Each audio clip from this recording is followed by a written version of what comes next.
مسند میں، ترمذی میں، نسائی میں، ابن ماجہ میں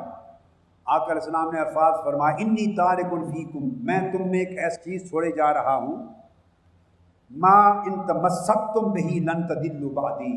اگر تم انہیں تھامے رکھو گے تو کبھی گمراہ نہیں ہوگے میرے بعد۔ فرمایا احدہما اعظم من الآخر، وہ دو چیزیں ایسی ہیں کہ ہر ایک چیز دوسرے سے زیادہ اہم ہے، دو میں سے ہر ایک دوسری سے اہم ہے۔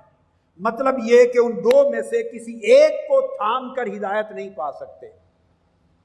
دونوں کو لازماً اکٹھا رکھیں گے، جوڑ کے رکھیں گے تو ہدایت ملے گی، ایک کو دوسرے سے جدا کریں گے تو تنہا ایک شے ہدایت نہیں دے گی،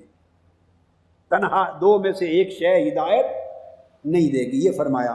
اور پھر ذکر فرمایا آقا علیہ السلام نے، فرمایا پہلی چیز کتاب اللہ حبل ممدود من السماء الی الارض، پہلی چیز اللہ کی کتاب قرآن، اور دوسری چیز وَإِطْرَتِي اہل بیتی، میری اولاد، میری نسل عطرت اور میری اہل بیت۔ اور فرمایا دونوں کو اس لیے ذکر کیا وَلَن يَتَفَرَّقَا حَتَّى يَرِدَ عَلَيَّ الْحَوْض، اور یہ قرآن اور میری اہل بیت کبھی جدا نہیں ہوں گے حتیٰ کہ قیامت کے دن حوض کوثر پر قرآن اور اہل بیت اکٹھے میرے پاس آئیں گے، یہ جدا نہیں ہو سکتے۔